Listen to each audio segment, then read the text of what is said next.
Well, Satan must be scraping the ice off his windshield right now because it's a cold day in hell, my friends.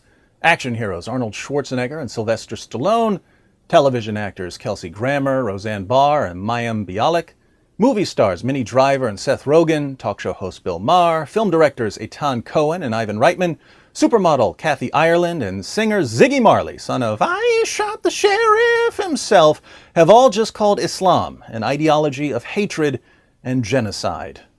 And they might not even know that they did it. But that's what I'm here for.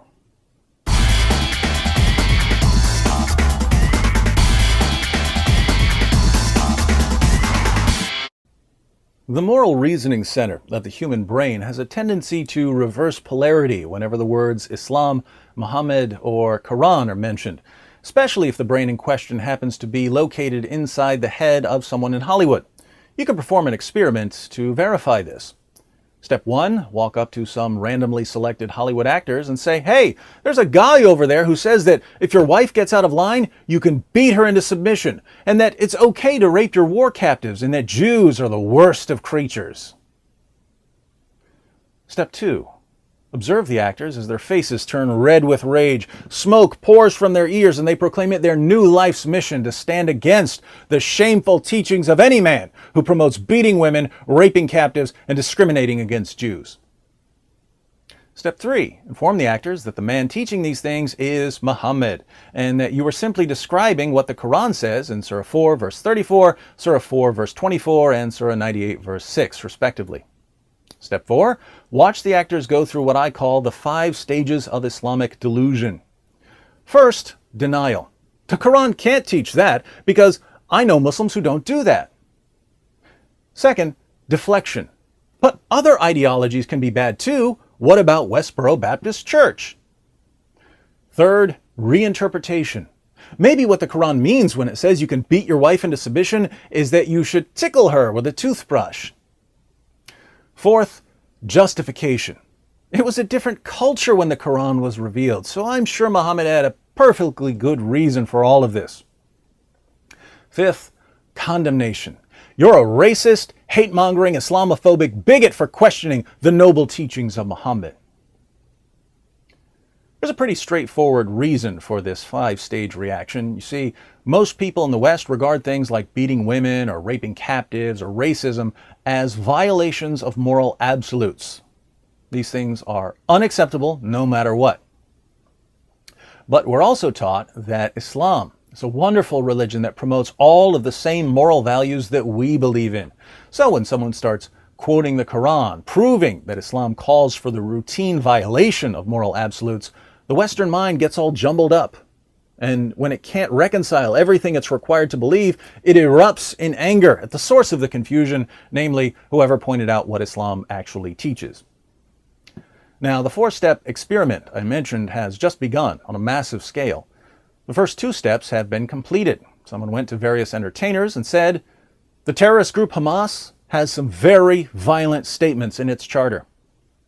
The entertainers were rightly enraged at Hamas's charter, and they signed a statement put out by the Creative Community for Peace, saying, we, the undersigned, are saddened by the devastating loss of life endured by Israelis and Palestinians in Gaza. We are pained by the suffering on both sides of the conflict and hope for a solution that brings peace to the region. While we stand firm in our commitment to peace and justice, we must also stand firm against ideologies of hatred and genocide which are reflected in Hamas's charter, Article 7 of which reads, there is a Jew hiding behind me, come on and kill him. There is a Jew hiding behind me, come on and kill him. This is the example the Creative Community for Peace gives of an ideology of hatred and genocide. But where did this statement come from? Did Hamas invent it?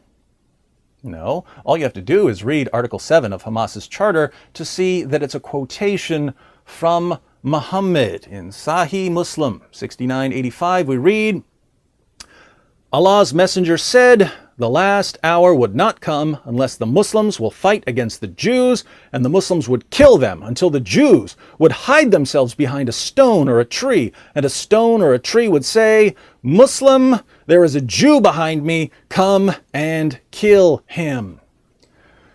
According to Muhammad, the messenger of Allah, the last hour, the final judgment, won't come until Muslims slaughter Jews on an epic scale. Muhammad's message to his followers was, you want your virgins? Start killing Jews. But Muhammad, what if they hide? Don't worry. Nature itself hates Jews. The rocks and trees will help you kill them. If anything qualifies as an ideology of hatred and genocide, this does. But the Hollywood community usually only accepts mindless conformity to the dogma that Islam is a religion of peace and tolerance. So even though actors and directors and musicians can recognize that an ideology promotes genocide when it's attributed to Hamas, it's going to be much more difficult for them to recognize that the exact same ideology is genocidal when it comes from Muhammad. So now, with this video, we're moving on to step 3 of our social experiment. We tell the actors that the ideology they just condemned when they heard it was being promoted by Hamas is a tenet of Islam itself. People who signed the document, and there are already around 200, will either be consistent and say, well, if Islam teaches these things, then Islam is an ideology of hatred and genocide. Or they'll enter the 5 stages of Islamic delusion: denial, deflection, reinterpretation, justification, and condemnation.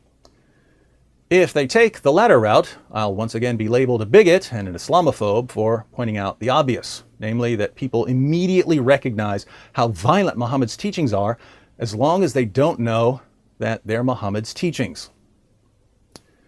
Based on experience, I suspect that Hollywood will choose the path of delusion. But who knows? Maybe Rambo and the Terminator and Frasier and Amy Farrah Fowler will surprise us.